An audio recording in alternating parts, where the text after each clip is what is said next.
जय जगन्नाथ। मोर समस्त जगन्नाथ प्रेमी भाई और भौणी मान को आज हार्दिक शुभेच्छा तथा महाप्रभु श्री जगन्नाथ पद्म पयर अनंत कोटि प्रणाम जनाई आज प्रसंग को आरंभ कर पूर्व आम जाचे पूर्व आम कही श्री हनुमान जी लंका को जाऊँ लंका देवी सहित भेट हो गला पर से तो छद्म रूप धरिकी क्षुद्र रूप धरिकी अणिमा लघिमा समस्त प्रकार जो अष्टादश सिद्धि अच्छी से सबुथिरे पारंगम सबुथिरे से निपुण तेणु सी जो भीतर को गले प्रथम माँ को से खोजिले सीता बोले कौटी जदि सीता को रावण निजर पत्नी कर अंक साइन करने जदि आनी ताले निश्चित भाव से राजदरबार रखी राणी को आस रखी से जा देखिए गला बेले को सब मद मांस खाई अचेत हो कौ रमणी शोची चुटी फिटिकी अच्छी किए आ करके शोची किए केश मुकुला करके शोची किए बसन फिटी जाइए शोची एमती सब निशाशक्त होगी मदियाशक्त हो सब कर हनुमान भाविले कहले सामान्य तुच्छ नारी मान सहित नारी मान मध्य मो माँ को खोजुची यह मोर गोटे अपराध हो पार तेणु सी कहीं रखी तापर विभीषण सहित भेट है विभीषण से लंकापुर थे रावणर प्रधानमंत्री होते से तार क्षुद्र कुटीर गोटे छोट राम मंदिर पूरिया अवश्य कुटीर किंतु राम मंदिर कदापि क्षुद्र हो न पारे जो भगवान आराधना निमंते जो मंदिर कराए छोट हेले बहुत विशाल तेणु सी जो भीतर पशिक देखिले विभीषण से भेट है राम नाम शुभुची तेणु सी कहले कहले आपण केमी राम नाम जप करने समर्थ हो लंकापुर तो राम नाम और समस्ते असुर वंशी समस्ते रामंकर विरोधी आप केमी राम नाम जप कर बुझे जे मो भाई को कहीदे रावणर प्रथम अक्षर रा मंदोदरी प्रथम अक्षर म तेणु मु राम जपुची मो भाई को बुझे कि प्रकृत में मु राम को जप करे ना केमती राम को जप कले केमती जानिले राम नामर महत्व ना मुझे भगवान ब्रह्मा को वर मागी सेते बेले से मत कही तेणु संसार में जिते ज्ञानी अच्छा जिते पंडित अच्छा जदि राम नाम को से चिन्ह ना राम नाम को जानी ना ताले से कि ज्ञानी से केमती ज्ञानी रे ज्ञान कहले राम राम शब्द हूँ ज्ञान रा अक्षर आ म अक्षर ये मिसिकी हूँ 54 अक्षर सीता हूँ 54 अक्षर जदि थरे आम सीताराम कहीदेले 108 अक्षर आम जप कर राधा कृष्ण राधा हूँ 54 अक्षर एवं कृष्ण हूँ 54 अक्षर कहीं 108 महत्व रही तार बहुत गूढ़ रहस्य रही तेणु भगवान ब्रह्मा जितेबाला राम तत्व विभीषण को प्रदान कर तेणु सी मागी रावण सी मागिले मुझे दिग्विजयी वीर हेबी 56 घंटा जो मुझे अमर हो रही कुंभकर्ण मागिले मुझे 6 मास शोई विलास विषय में मो जीवन केमी कटेबी कि विभीषण ता मागी न तेणु से मागी से पद्म पयर आश्रित होगापी तेणु से मंत्र दि जाता तेणु से विषय टिके दृष्टांत ଦ୍ରଷ୍ଟବ୍ୟ ଦିଆଯାଇଥିଲା ସେଇଟା ବିଭୀଷଣ। ତେଣୁ ସେ କହିଲେ ସମୟ ହେଲେ ମୁଁ ମଧ୍ୟ ପ୍ରଭୁଙ୍କ ପାଖକୁ ଆସିବି। ତାପରେ ହନୁମାନ ତାଙ୍କଠାରୁ କଥୋପକଥନ ହେଇସାରି ତାପରେ ଗଲେ ଖୋଜିଲେ, ମାଆଙ୍କର ଅନ୍ୱେଷଣରେ ଆସିଲେ। ଖୋଜିଲା ବେଳକୁ ତ୍ରିଜଟା ସେ ହେଉଛନ୍ତି ବିଭୀଷଣଙ୍କର କନ୍ୟା। ବିଭୀଷଣଙ୍କର ଗୋଟିଏ ପୁତ୍ର ଥିଲା, ତା ନାଁ ହେଉଛି ତରଣୀସେନ, ଆଉ ତାଙ୍କ କନ୍ୟା ନାମ ହେଉଛି ତ୍ରିଜଟା। ତେଣୁ ଏବେ ମାଳିକାକାରମାନେ ସବୁ କହୁଛନ୍ତି ତ୍ରିଜଟାର ଯେତେ ସବୁ ଅଂଶ ସବୁ ଅଛନ୍ତି ସବୁ ମର୍ତ୍ତ୍ୟ ପୃଷ୍ଠକୁ ଆସିଛନ୍ତି ବୋଲି କହୁଛନ୍ତି। ତେଣୁ ତ୍ରିଜଟା ତାର 3ଟା ଜଟ। ସିଏ ମା ସୀତାଙ୍କର ମୁଖ୍ୟ ପ୍ରହରୀ ଏବଂ ତାଙ୍କର ଜଗୁଆଳି ବା ପ୍ରହରୀ କହିଲେ ଅତ୍ୟୁକ୍ତି ହେବ ନାହିଁ। ମାଆଙ୍କ ପାଖରେ ସେ ଥାଆନ୍ତି, ମାଆଙ୍କ ସହିତ କଥୋପକଥନ ହୁଅନ୍ତି। ସେ ଯେହେତୁ ବିଭୀଷଣଙ୍କର କନ୍ୟା, ରାକ୍ଷସ କୂଳରେ ଜନ୍ମ ହୋଇଥିଲେ ମଧ୍ୟ ତାଙ୍କର ଜ୍ଞାନ ଉଦ୍ରେକ ହୋଇଛି। ସେ ମାଆଙ୍କ ସହିତ ରହିପାରିଛନ୍ତି, ଏଇଟା ହେଉଛି ତାଙ୍କର ସୌଭାଗ୍ୟ। ତେଣୁ ଯେମିତି ଭଗବାନ ରାମଚନ୍ଦ୍ରଙ୍କ ସହିତ ଅରଣ୍ୟରେ ଭାଲୁ, ମାଙ୍କଡ଼, ବାନର ଏମାନେ ସବୁ ଯେମିତି ଥିଲେ, ନଳ ନୀଳ କିଶୋର ଜାମ୍ବବ ଯେମିତି ଦେବତାମାନେ ସବୁ ଜନ୍ମ ଲାଭ କରିଥିଲେ, ସେମିତି ତ୍ରିଜଟା ମଧ୍ୟ ସେ ସୀତାଙ୍କ ପାଖରେ। ତେଣୁ ରାବଣର ଯେ ପ୍ରତ୍ୟେକଟି କଥା ସେ ସୀତାଙ୍କୁ କୁହନ୍ତି। ତେଣୁ ହନୁମାନ କ'ଣ କଲେ, ଖୋଜିକି ଯେତେବେଳେ ଦେଖିଲେ ଜଣେ ଗୈରିକ ବସ୍ତ୍ର ଧାରଣ କରିଥିବା ମା ଜଣେ ବସିଛନ୍ତି, ତାଙ୍କ ଆଖିରୁ ଧାର ଧାର ହେଇକି ଲୁହ ଶୁଖୁନେଇ ଏବଂ ସିଏ ମଧ୍ୟ ରାମ ରାମ ଘଡ଼ିକେ 5 ମିନିଟ୍କେ ଥରେ ରାମ ରାମ ରାମ ନାମ ଏମିତି ଜପ କରୁଛନ୍ତି। ତେଣୁକରି ୟାଙ୍କ ମନରେ ଆସିଲା ଯେ ଏଇ ବୋଧି ନିଶ୍ଚିତ ଭାବରେ ହେଉଛନ୍ତି ମା ସୀତା। ତେଣୁ ସେ କହିଲେ କାଳେ ସିଏ ମୋତେ ଚିହ୍ନି ନ ପାରି ଅଭିଶାପ ଦେଇଦେବେ। ତେଣୁ ସେ ଗଛ ଉପରେ, ସେଇ ଗଛ ଉପରେ ଅଶୋକ ଗଛ ବୃକ୍ଷର ଡାଳକୁ ଯାଇକି ସେ ରାମ ନାମ ଜପ କଲେ। କରିବା ଫଳରେ ସୀତା କହିଲେ, ଏଇ ଲଙ୍କାରେ ମୋତେ ରାମ ନାମ କିଏ ଶୁଣାଉଛି, ବା ମୋତେ କେହି ତାଚ୍ଛଲ୍ୟ କରିବା ପାଇଁ ଆସିନି ତ, ବା କେହି ମୋତେ ପ୍ରତାରଣା କରିବା ପାଇଁ ଆସିନି ତ, ଶୀଘ୍ର ମୋ ସମ୍ମୁଖକୁ ଆସ, ନହେଲେ ମୁଁ ତୁମକୁ ଅଭିଶାପ ଦେବି। ସାଙ୍ଗେ ସାଙ୍ଗେ ହନୁମାନ କ'ଣ କଲେ, ମାଆଙ୍କ ସମ୍ମୁଖକୁ ଆସିଲେ। ଆସିଲା ପରେ କହିଲେ, ମା ଜଗତେ ଜାଣନ୍ତି ଅଞ୍ଜନାର ସୁତ, ନାମ ମୋର ହନୁମନ୍ତ ଯେ,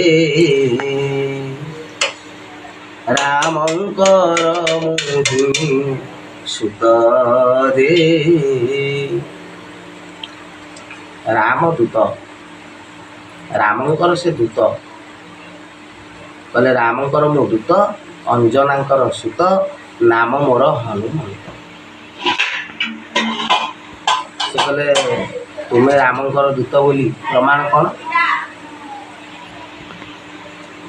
ସେ କହିଲେ ମା ଏଇଟା ପ୍ରଭୁ ଦେଇଛନ୍ତି ବୋଲି କହିକି ତାଙ୍କର ଯେଉଁ ଅଙ୍ଗୁଷ୍ଠୀର ଯେଉଁ ମୁଦ୍ରିକା, ଯେତେବେଳେ ମୁଦ୍ରିକା ଦେଖିଦେଲେ ସେ ଜାଣିଦେଲେ ମା ଯେ ହେଉଛି ପ୍ରଭୁଙ୍କର ମୁଦ୍ରିକା। ସାଙ୍ଗେ ସାଙ୍ଗେ ତାଙ୍କ ଆଖିରୁ ଧାର ଧାର ହେଇକି ଲୁହ ଝରିଗଲା ଯେ ପ୍ରଭୁ ଏତେ ଦିନ ଭିତରେ ମୋତେ ମନେ ପକେଇଲେ। ହନୁମାନ କହିଲେ ମା ଯଦି ମୋ ସ୍କନ୍ଧରେ ବସିବ ମୁଁ ସାଙ୍ଗେ ସାଙ୍ଗେ ନେଇକି ଯିବି। ମା କହିଲେ ରାବଣ ତ ମୋତେ ଚୋର ଭଳିଆ ନେଇକି ଆସିଛି, ଆଉ ପ୍ରଭୁଙ୍କର ଯଦି କିଛି ପରାକ୍ରମ ଅଛି, ସେ ଯଦି ପ୍ରକୃତରେ ତାଙ୍କର ନାମକୁ ସାର୍ଥକ କରିଛନ୍ତି ବିକ୍ରାନ୍ତ ରାଘବ ବୋଲି, ତାହେଲେ ସିଏ ଏଠି ମୋତେ ରାବଣକୁ ବିନାଶ କରି ସିଏ ମୋତେ ଲଙ୍କା କରିବେ। ତେଣୁ ସିଏ କ'ଣ କଲେ, ସିଏ ସେଠୁ କ'ଣ କଲେ, କହିଲେ ତୁମେ ଯାଅ ତୁମ ପ୍ରଭୁଙ୍କୁ କହିବ ରାବଣ ମୋତେ ଆଉ 2 ମାସ ସମୟ ଦେଇଛି। ସେଇଠୁ ହନୁମାନ କ'ଣ କଲେ, କହିଲେ ମା ମୋତେ ତ ଭୋକ ହେଲାଣି, ନା ମଧୁବନକୁ ଯାଅ, ସେଠି ଫଳିଲା ଫୁଟିଲା ବୃକ୍ଷ ଅନେକ ଅଛି, ସେଇଠି ତୁମ ମନ ଇଚ୍ଛା ଖାଇବ। ନା ମୋତେ ଯଦି ମା ଅନୁମତି ଦେବେ ତାହେଲେ ମୁଁ କିଛି ପ୍ରଭୁଙ୍କର କାମକୁ ସହଜ କରିଦେଇକି ଯିବି। ତାପରେ ସେଠୁ ମଧୁବନକୁ ଗଲେ। ମଧୁବନକୁ ଗଲା ପରେ ଫଳିଲା ଫୁଟିଲା ବୃକ୍ଷ ଅନେକ ଭାଙ୍ଗିଲେ, ସୁସ୍ୱାଦୁ ଫଳ ଖାଇଲେ। ସବୁ ଟୋକାଳିଆ ମାନେ ଯାଇକି ରାବଣକୁ ସନ୍ଦେଶ ଦେଲେ। ରାବଣ ମଧ୍ୟ ମେଘନାଦକୁ ପଠେଇଲେ ଇନ୍ଦ୍ରଜିତକୁ। ଇନ୍ଦ୍ରଜିତ କ'ଣ କଲେ, ଆଗ ଜମ୍ବୁବାଳିକି ସେ ମାରିଲେ, ଜମ୍ବୁବାଳି। ତାପରେ ଇନ୍ଦ୍ରଜିତ ଆସିଲେ। ଇନ୍ଦ୍ରଜିତ ଆସିଲା ପରେ ନାଗଫାସ ବର୍ଦ୍ଧନରେ ବାନ୍ଧିଲେ ହନୁମାନ। ନାଗଫାସ ହନୁମାନଙ୍କ ପାଇଁ କିଛି ନାହିଁ, କିନ୍ତୁ ସେ ତାକୁ ଗ୍ରହଣ କଲେ। ତାକୁ ରାବଣ ଦରବାରରେ ଦେଖିଲା କ'ଣ କେମିତି ହେଇଛି। ଯିଏ ପ୍ରକୃତରେ ଶକ୍ତିଶାଳୀ ସେ ତାଙ୍କ ଶକ୍ତିଟାକୁ ଆଗ ପ୍ରକାଶ କରନ୍ତିନି। ସିଏ ଆଗ କ'ଣ କରିବେ, ଅନ୍ୟର ତାଙ୍କ ସମ୍ମୁଖରେ ଥିବା ପ୍ରତିଦ୍ୱନ୍ଦ୍ୱୀର ବଳଟାକୁ ଆଗ ଦେଖିବେ, ତା'ର କେତେ ବଳ, ତା'ର କେତେ ଶକ୍ତି। ସେଇ ଅନୁସାରେ ନିଜର ଶକ୍ତି ପ୍ରୟୋଗ କରିବେ ନା। ଆଗ ନିଜର ଶକ୍ତି ଦେଖେଇଦେଲେ ଆଉ ସମ୍ମୁଖରେ ଥିବା ପ୍ରତିଦ୍ୱନ୍ଦ୍ୱୀ ସେ ତ ଚତୁର ହେଇଯିବ। ତେଣୁକରି ସେ କ'ଣ କଲେ, ନାଗଫାସକୁ ସ୍ୱୀକାର କଲେ, ବନ୍ଦୀ ହେଇକି ସେ ସ୍ଥାନକୁ ଗଲେ। ତାଙ୍କୁ ଘୋଷାରି ନେଇକି ଗଲେ। ଏଠି ତ କହିପାରିବେ। ଗଲା ପରେ ସେଠି କ'ଣ ହେଲା ନା, ରାବଣ କହିଲେ ଆରେ ସାମାନ୍ୟ ଗୋଟାଏ ବାନରଟାଏ ଆସିକି ମୁଁ ପୁଅ ଭଳିଆ ପାଳିଥିଲି ସେଇ ଯେଉଁ ମଧୁବନକୁ ତୁ ତାକୁ ଭାଙ୍ଗିଦେଲି। ଆଉ ତାକୁ ପ୍ରବଳଙ୍କୁ ହନୁମାନଙ୍କୁ ମାଡ଼ ଦେଇଛନ୍ତି। ତାଙ୍କୁ ସବୁ ଫୁଲ ପଇଲା ଭଳିଆ ତାଙ୍କୁ ଲାଗିଥିବ, ଫୁଲର ବୃଷ୍ଟି। କହିଲେ କ'ଣ କଲେ, ଯାହା ତ କଲେ ମାଙ୍କଡ଼ଟା ମରୁନି, କ'ଣ କରାଗଲେ ମରିବ। ସିଏଠୁ ହନୁମାନ ନିଜେ କହୁଛନ୍ତି, ଯଦି ମୋ ଲାଞ୍ଜରେ ଅଗ୍ନି ସଂଯୋଗ କରିଦେବ ତାହେଲେ ମୁଁ ମରିବି। ରାବଣ ଚିନ୍ତା କଲେ, ବୋଧେ କପି ମଲା ବେଳକୁ ସତ କଥା କହୁଛି। ହଉ, ଯେତେ ସବୁ କପଡ଼ା ଥିଲା ସବୁ ଆଣିକି ଗୁଡ଼େଇଲେ, ତଥାପି ନିଅଣ୍ଟ ଧଇଲା।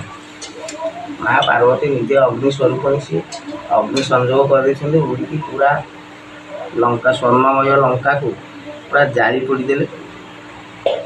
ଯେଉଁ ଘରଟାରେ ବନ୍ଦୀ ହେଇକି ଥିଲେ ଶନିଦେବ, ହନୁମାନ କ'ଣ କଲେ, ଶନିଦେବଙ୍କୁ ଆଗ ମୁକ୍ତ କରିଦେଲେ।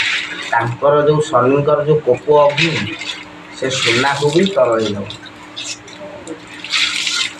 ତେଣୁ ଛାରଖାର କରିଦେଲେ। ତାପରେ ସମୁଦ୍ରରେ ଯାଇକି ସ୍ନାନ କଲେ। ମା ଦେଇଥିବା ମଥାମଣିକୁ ପାଟିରେ ପୁରେଇଦେଲେ। ତାପରେ ଗୋଟେ ଲମ୍ଫ ପ୍ରଦାନ କରି ସିଧା ଆସିଲେ ପ୍ରଭୁ ଖବର ଦେଲେ, ମାଆଙ୍କର ଭେଟ ହେଇଥିବା କଥାକୁ କହିଲେ। ତେଣୁ କିଏ ଏଭଳି କାର୍ଯ୍ୟ କରିପାରିବ? ପ୍ରଭୁଙ୍କର କାର୍ଯ୍ୟ କରିବା ପାଇଁ ରାମ କାର୍ଯ୍ୟ କରିବେ ପରସିବା। ସବୁବେଳେ ରାମଙ୍କର କାର୍ଯ୍ୟ କରିବାକୁ ଯିଏ ତତ୍ପର। ପ୍ରଭୁ ତ ମନୁଷ୍ୟ ଅବତାର, ମାୟା ମନୁଷ୍ୟ ରୂପ ଧରିକି ଆସିଛନ୍ତି। ରାକ୍ଷସମାନେ ମଧ୍ୟ ମାୟା ଜାଣନ୍ତି, ପ୍ରଭୁ ମଧ୍ୟ ମାୟା ଜାଣନ୍ତି। ଇଏ ହେଉଛନ୍ତି ମାୟା ଧର। ଇଏ କିନ୍ତୁ ମାୟାକୁ ସାଧନ କରି, ଇଏ ହେଉଛି ଆସୁରିକ ମାୟା, ସେ ହେଉଛି ଐଶ୍ୱର୍ଯ୍ୟ ମାୟା। ଐଶ୍ୱର୍ଯ୍ୟ ମାୟା ଭିତରେ ଆସୁରିକ ମାୟା ଅଛି। ତେଣୁ ଆସୁରିକ ମାୟା ହେଉଛି ସର୍ବନିମ୍ନ। ଆମ ଭଳିଆ ସାଧାରଣ ମଣିଷମାନଙ୍କ ପାଇଁ ଆସୁରିକ ମାୟା ପର୍ବତ, କିନ୍ତୁ ଐଶ୍ୱର୍ଯ୍ୟ ମାୟା ତୁଳନାରେ ଆସୁରିକ ମାୟା କିଛି ନୁହେଁ। ତେଣୁ ସେମାନେ ମଧ୍ୟ ଶକ୍ତିଶାଳୀ, ହନୁମାନ ମଧ୍ୟ ଶକ୍ତିଶାଳୀ। ହନୁମାନ ହେଉଛନ୍ତି ଐଶ୍ୱର୍ଯ୍ୟ ଶକ୍ତିମାନ, ସେ ହେଉଛନ୍ତି ଆସୁରିକ ଶକ୍ତିମାନ। ତେଣୁ ସେ ଯେତେ ଶକ୍ତିଶାଳୀ ହେଇଥିଲେ ମଧ୍ୟ ତାହା ହନୁମାନଙ୍କ ଶକ୍ତି ଆଗରେ ତୁଚ୍ଛ। ଆଉ ଗୋଟିଏ ପ୍ରସଙ୍ଗ, ଯେତେବେଳେ ଏକଘ୍ନି ଶକ୍ତି ଦ୍ୱାରା ରାବଣ ଯେତେବେଳେ ଟିକେ ଛାଡ଼ିଦେବି, ବିଭୀଷଣ କ'ଣ କଲେ, ରାବଣକୁ ଉପଦେଶ ଦେଲେ ଯେ ତୁମେ ସୀତାଙ୍କୁ ନେଇକି ସମର୍ପଣ କରିଦିଅ। ସେ ସାଧାରଣ ମନୁଷ୍ୟ ନୁହନ୍ତି, ତୁମେ କାହିଁକି ମାଆଙ୍କୁ ଆଣିକି ଏଠି କଷ୍ଟ ଦେଉଛ? ସେ ବର୍ତ୍ତମାନ ଅଛନ୍ତି ସନ୍ନ୍ୟାସ ଧର୍ମରେ। ତେଣୁ ରାବଣ ଚିନ୍ତା କରିଛି, ରାବଣର ଯଦି ଗୋଟେ ଭିନ୍ନ ଦିଗକୁ ଆମେ ଚିନ୍ତା କରିବା, ସେ କ'ଣ ପାଇଁ ସୀତାଙ୍କୁ ଚୋରି କରିଛି? ଯେତେ ଦେବାଦେବୀ ଅଛନ୍ତି ଏ ସମସ୍ତେ ରାବଣର କୃତଦାସ। କେବଳ ବ୍ରହ୍ମଦେବ ହେଉଛନ୍ତି ରାବଣର ପିତା ବିଶ୍ରବା, ବିଶ୍ରବାଙ୍କ ପିତା ହେଉଛନ୍ତି ପୁଲସ୍ତ୍ୟ, ପୁଲସ୍ତ୍ୟଙ୍କ ପିତା ହେଉଛନ୍ତି ଭଗବାନ ବ୍ରହ୍ମଦେବ, ବ୍ରହ୍ମା। ତେଣୁକରି ସେ ତାଙ୍କର ଗୋଷ୍ଠୀ ବାପ। ତେଣୁ ବ୍ରହ୍ମାଙ୍କୁ ସିଏ ସମ୍ମାନ ଦିଅନ୍ତି। ଆଉ ଭଗବାନ ଶିବ ହେଉଛନ୍ତି ତା'ର ଇଷ୍ଟ। ତେଣୁକରି ସିଏ ରାବଣ କ'ଣ କରିଛି ନା, ଭଗବାନ ଶିବଙ୍କୁ ଦର୍ଶନ ପ୍ରାପ୍ତ ହୋଇଛି। ଆଉ ତାଙ୍କଠୁ ମଧ୍ୟ ଜ୍ୟୋତିର୍ଲିଙ୍ଗ ଆଣିକି ଲଙ୍କାରେ ଅବସ୍ଥାପନ କରିଛି। ତାଙ୍କର ସେ ପୂଜା ସେବା କରୁଛି, ତାଙ୍କୁ ଭକ୍ତି କରିଛି, ଆରାଧନା କରିଛି। କିନ୍ତୁ ଭଗବାନ ବିଷ୍ଣୁଙ୍କର लेश मात्र केही भी पाइना ना निजे ब्रह्मदेव मध्य पाइना। तेणुक से केमिति भगवान विष्णुकर शरणापन्न हम पूर्व तो से हूँ वैकुंठ धामर प्रहरी थे ना जय। तेणु सी विष्णुकर आराधना किपरि करिपारिब सी जो जानवा पाई ब्रह्मदेव ठारू जे रामचंद्र होउछंती साक्षात विष्णु रामस्तु भगवान स्वयं। तेणु जिते से जानवा पाई तेणु से तो सीधा सड़क आनीपारे राम को। तेणु से कहले माँ को जब मुझे नहीं पलैबी लंका को प्रभु मन को पछे पछे आस ये दृष्टि। किंतु अन्य एक दृष्टि देखा गले हाँ से जदि अंक साइन करने को लेकिन जाता तो से राजमहल नहीं रखी पारि था कहीं अशोक वृक्ष मूल रखिले। अशोक वृक्षर मूल रखार कारण हूँ ना जेहेतु सी अरण्यवासिनी होती तेणु से वृक्ष मूल रहिले धर्म नष्ट हम ना। तेणुकर से सीता धर्म को रक्षा करने को रावण अशोक वन नहीं रखी पारे ताहा कृत्रिम अरण्य कि से अरण्य अच्छा ना नहीं। तेणु सी धर्म नष्ट करने को देनी किंतु लोक जाना से विभिन्न प्रकार कथा कही कि तार मन में गोटे कथा रही। तेणु जितेबाला विभीषण रावण को कहते तुम सीता को लेकिन समर्पण कर दियो से यदि समर्पण कर दे था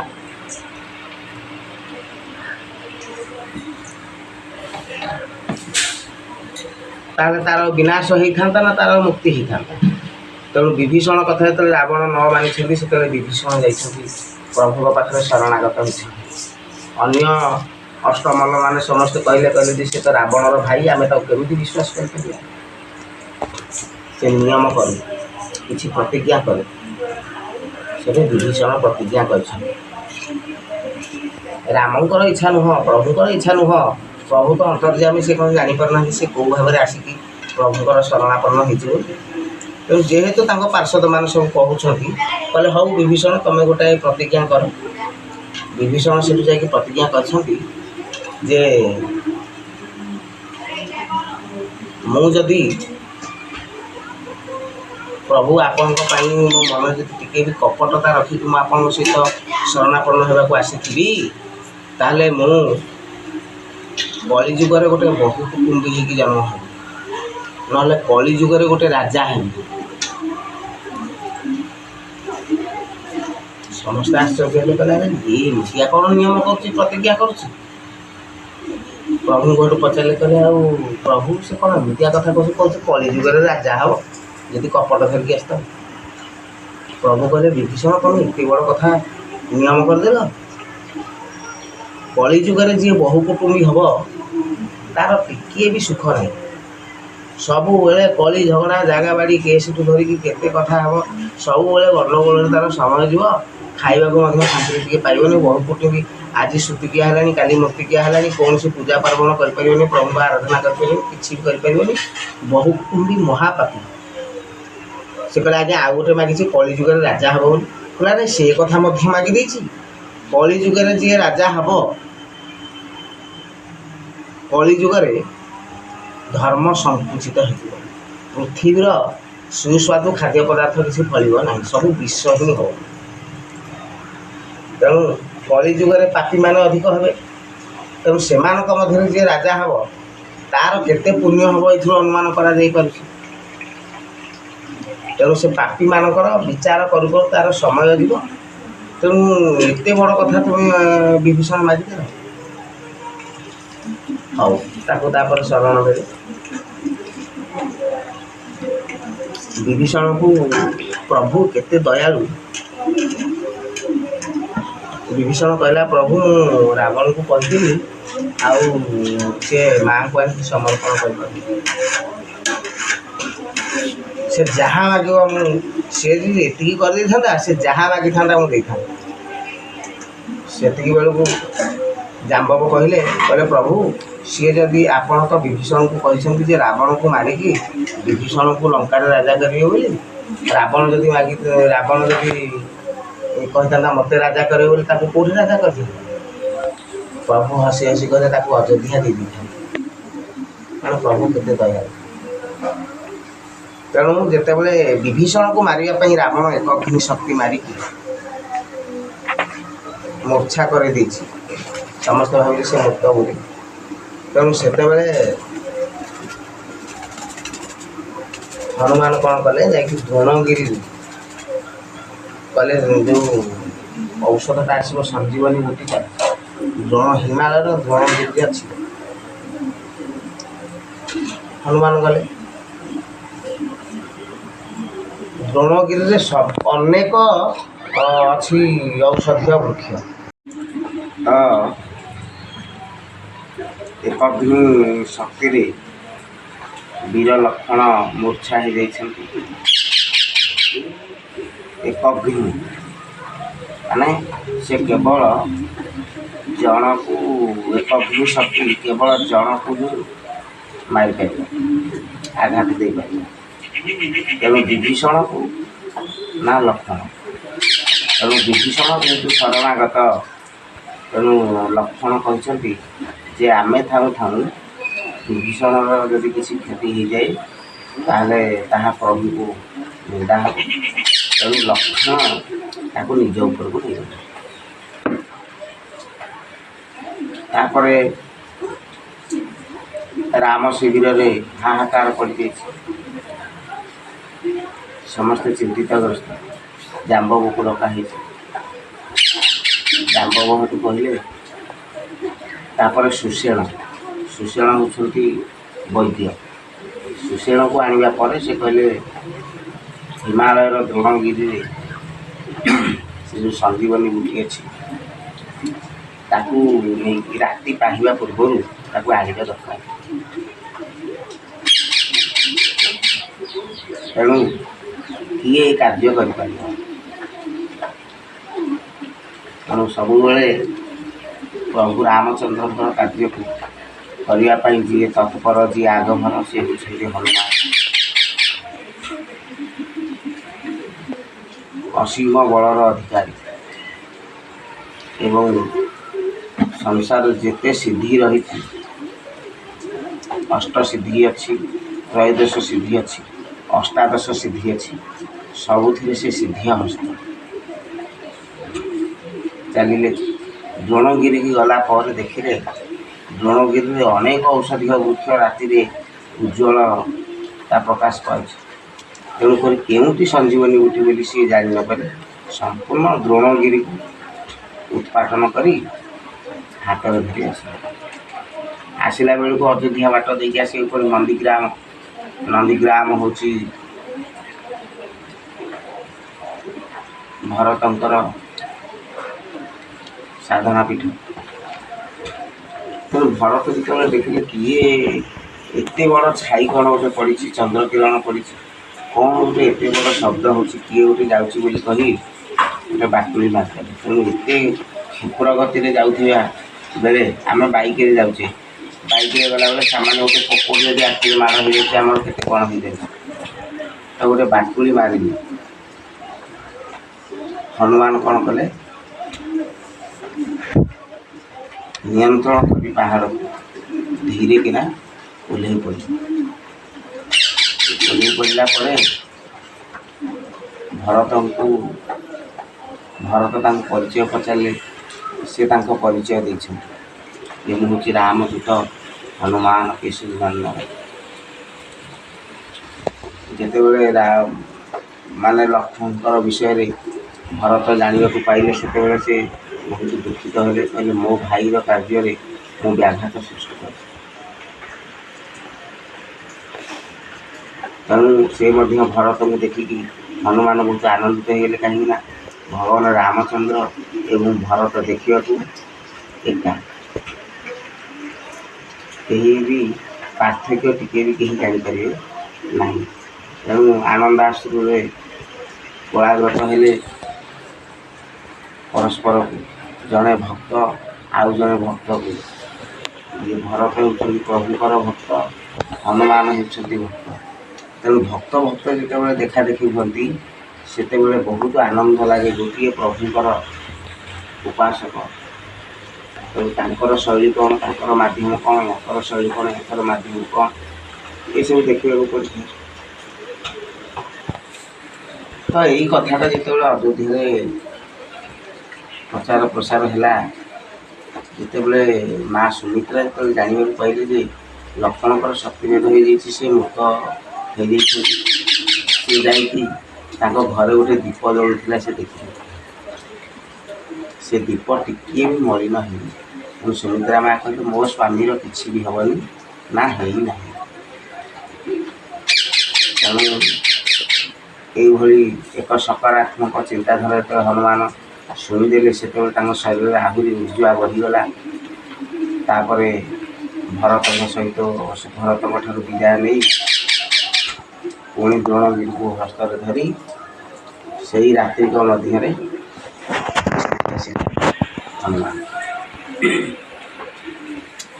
तापर तो किसी असुविधा ना सुषेण कौन कले से संजीवनी गुटी को चिन्हट करी कहले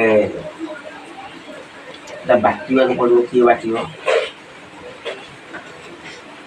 लंकार जड़े एक स्तनी नारी अच्छा ना पाखक जावाक पड़ो हनुमान पाखक नहीं गले सी बाटिले तार प्रलेप दिहला लक्ष्मण शरीर में तापर से चेतना पाइले खुशी बासी सब चलना यथर से कहले जे इंद्रजित को बध करने पड़े कहीं रावण सबुठ एक बड़ शक्ति हूँ इंद्रजित इंद्र को जी जय करते साधु मान इंद्र को समस्ते कहीं जय करने चाहते ना इंद्रिय आमको विषय आड़ को नब ना प्रवृत्ति आड़ को नब ना निवृत्ति आड़ को नहीं तेणु इंद्रिय मान को वशीभूत करने साधुर लक्षण अचौर्य अपरिग्रह अस्तेय सत्यवादिता पराक्रम साहस एमती 10टी लक्षण हूँ साधु तेणु इंद्र को जी जय कर इंद्रजित इंद्रिय को जी जय करते से जितेन्द्रिय तेणु एका कथा तेणु इंद्र को जी जय कर विनाश कर पारा भाया शक्ति कहार अच्छी विभीषण कहदे ना निकुंभिला बट मुळे इंद्रजित जाकि यज्ञ कर यज्ञ कलापर से जो दिव्य रथ बाहर से रथर बसी से युद्ध कले ताकू आउ कहीं पारे ना तेणु किए विनाश कर पुणी ताकू विनाश करने एत बध करने एत सहज कथा नुह जी 12 वर्ष उपवास से ही केवल इंद्रजित को बध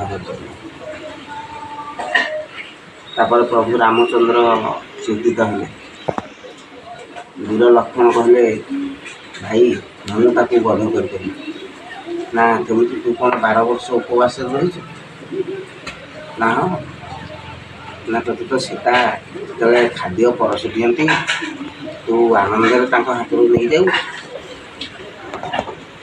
अवश्य तो खाइबाटा तो केत खाऊ मुझे देखी से कहले भाई मु 12 वर्ष है खाई ना प्रमाण देवाक पड़ो कौटी सी खाद्य गुड़ा दिखती तू कौन करू ना मुझे मटी पुटी ना कौन पर खाई ना माँ तो मत कहती जे निय है लक्षण जब कही था खाओ है लक्षण सीना खाई आउ मत से कहले निय है लक्षण निय कौन करी तेणुक मुझे मटी पकड़ प्रकृत में से खाद्य मटी पका हो से खाद्य जड़े ऋषि को आश्रम हिसाब करके रखा तेणु से आश्रम को जाइए गणा है सब सुखी फल अच्छी से माँ सीता जो पत्र ठोला दिखती से ठोला ठोला है 12 वर्षर खाद्य अच्छी गणा है बेलू 7 दिन सर्टेज है प्रभु रामचंद्र कहले तू 7 दिन खाई ना केत खाई हिसाब मुझे देवी ना 7 ଦିନର ହିସାବ ନା ଆମେ ଯେବେଠାରୁ ବନବାସରେ ଆସିଲେ ସେବେଠୁ ହିସାବ ହେବ। ତେଣୁ ବନବାସର ଯେଉଁ ଦିନ ଆସିଲେ ସେଦିନ କ'ଣ ଆମେ ଖାଇଥିଲେ ନା ନାଇଁ? ଇଏ କି ହେଲେ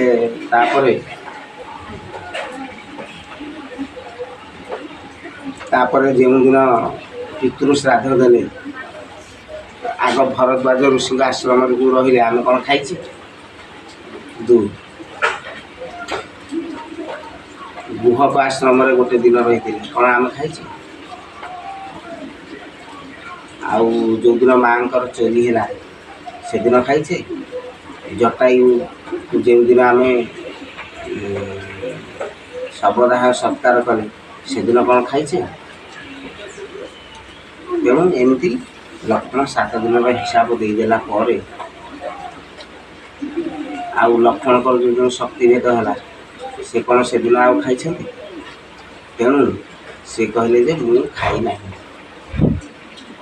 ବୋଲେ କେବଳ ଖାଇନଥିବା ହେବନି, ଗାଧେଇ ନଥିବା ଦରକାର, ମୈଥୁନ କରିନଥିବା ଦରକାର।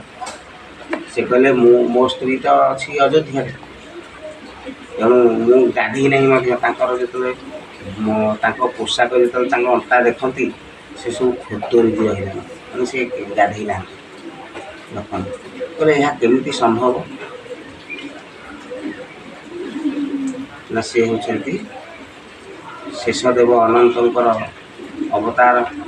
ତେଣୁ ବାୟୁ ଗ୍ରହଣ କରିକି ରହିଯିବା, ସାପମାନେ ବାୟୁ ଗ୍ରହଣ କରିକି ରହିଯିବେ। ପାଇଲେ ବାଘର ଆହାର, ନ ପାଇଲେ ସାପର ଆହାର। ଯେମିତି କହନ୍ତି ସାପ ଅରଣ୍ୟ ଅଜଗର ପ୍ରାୟ, କର୍ମକଷଣ ଦେହ ସହେ। ତେଣୁ ଅଜଗର କ'ଣ ସେମିତି ପବନ ଖାଇ ଖାଇ ରହିଯିବ। ତେଣୁ ସାପ ପବନ ଆହାର କରିକି ରହିଯାଏ। ତେଣୁକରି ସେ ଯେହେତୁ ଅନନ୍ତଙ୍କର ଅବତାର, ତେଣୁକରି ସେ ଉପବାସରେ 12 ବର୍ଷ ମଧ୍ୟ ରହିଲେ। ତେଣୁ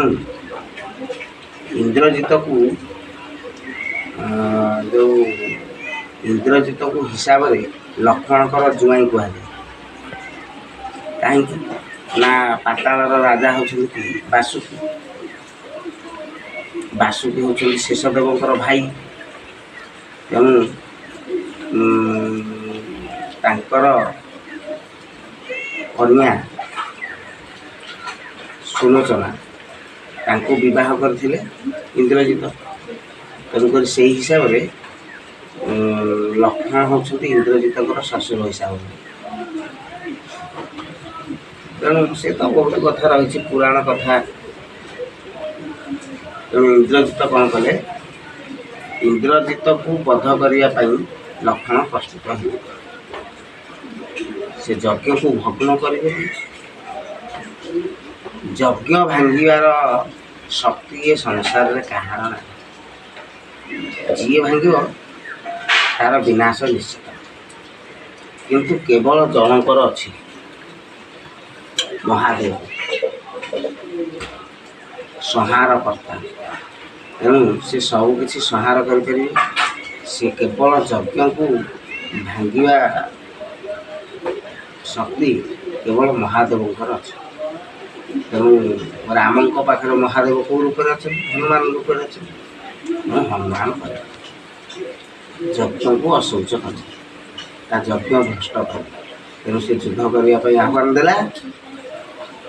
ବୀର ଲକ୍ଷ୍ମଣ ଯୁଦ୍ଧ କଲେ ଏବଂ ଯେଉଁ ଆମର ଇନ୍ଦ୍ରଜିତକୁ ବଧ କଲେ। ତାପରେ ଆସିଛି ମହିରାବଣ ବା ଅହିରାବଣ କଥା ଆସିଛି। ବିଭୀଷଣ ରୂପ ନେଇକି ଆସି ଅହିରାବଣ ରାମ ଲକ୍ଷ୍ମଣଙ୍କୁ ନେଇଗଲେ ପାତାଳପୁରକୁ। ତେଣୁ ପାତାଳକୁ ଯିବାର ବାଟଟା କାହାକୁ ଜଣା? ହନୁମାନଙ୍କୁ ହିଁ ଜଣା। ହନୁମାନ ତା ଭିତରକୁ ଗଲାବେଳକୁ ମକର ଧ୍ୱଜ ସହିତ ତାଙ୍କର ସାକ୍ଷାତ ହେଇଛି। ଯିଏ ଜଗିଛି ମକର ଧ୍ୱଜ ହନୁମାନଙ୍କର ପୁଅ ବୋଲି ତାକୁ କୁହାଯାଏ। ତେଣୁ ସେ ତ ହେଉଛନ୍ତି ବ୍ରହ୍ମଚାରୀ ବା ବ୍ରହ୍ମକୁ ନିୟନ୍ତ୍ରଣ କରିବା ଶକ୍ତି। ତେଣୁ ତାଙ୍କଠାରୁ ମକରଧ୍ୱଜ ଯେଉଁ ଜନ୍ମ ହେବାର ଯେଉଁ କିମ୍ବଦନ୍ତୀ ଆମର ତାଙ୍କ ସ୍ୱେଦରୁ ଜନ୍ମ। ଯେହେତୁ ଭଗବାନଙ୍କର ପ୍ରତିଟି ଅଂଶରୁ ସୃଷ୍ଟି କରିବାର ସାମର୍ଥ୍ୟ ରହିଛି, ତେଣୁ ହନୁମାନ ଥିଲେ ରୁଦ୍ର ଅବତାର, ସିଏ ତାଙ୍କ ସ୍ୱେଦରୁ ଜନ୍ମ। ତାଙ୍କର ସେ କଦାପି ସ୍ଖଳିତ ହେଇନାହାନ୍ତି ହନୁମାନ। ତେଣୁ ସ୍ୱେଦବାୟୁ ଜନ୍ମ। ତାଙ୍କ ନାଁ ପ୍ରକୃତରେ ମକରଧ୍ୱଜ ନୁହେଁ, ତାଙ୍କୁ ମକରଧ୍ୱଜ କୁହାଯାଉଛି। କାହିଁକି ନା ତାଙ୍କ ରଥର ପତାକାରେ ଗୋଟେ କୁମ୍ଭୀର ଚିହ୍ନ ଥାଏ, ତେଣୁ ତାଙ୍କୁ କୁହାଯାଏ ମକରଧ୍ୱଜ। ଯେମିତି ନନ୍ଦିଘୋଷର ପତାକାରେ ହନୁମାନ ଥିବାରୁ ତାଙ୍କୁ କୁହାଯାଏ କପିଧ୍ୱଜ। ସେମିତି ଆମର ପ୍ରଦ୍ୟୁମ୍ନ, ଭଗବାନ ଶ୍ରୀକୃଷ୍ଣଙ୍କ ପୁଅ ପ୍ରଦ୍ୟୁମ୍ନଙ୍କର ପତାକାରେ ମାଛ ଚିହ୍ନ ଥାଏ, ତେଣୁ ତାଙ୍କୁ କୁହାଯାଏ ମୀନଧ୍ୱଜ। ତେଣୁ ଧ୍ୱଜର ଅର୍ଥ ପତାକା। ମକରଧ୍ୱଜ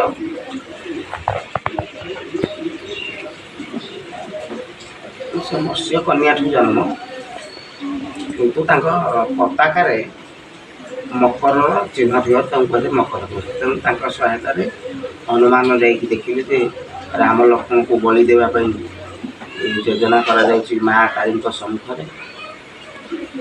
ସେଠୁ ମା କାଳୀଙ୍କୁ ହନୁମାନ ଯେହେତୁ ରୁଦ୍ର ଅବତାର, ସିଏ ମଧ୍ୟ ତାଙ୍କୁ ମା ବୋଲି ସମ୍ବୋଧନ କରୁଥିଲେ, କିନ୍ତୁ ହନୁମାନଙ୍କର ସ୍ୱରୂପକୁ ସମସ୍ତେ ଜାଣନ୍ତି ନା ଦେବାଦେବୀ।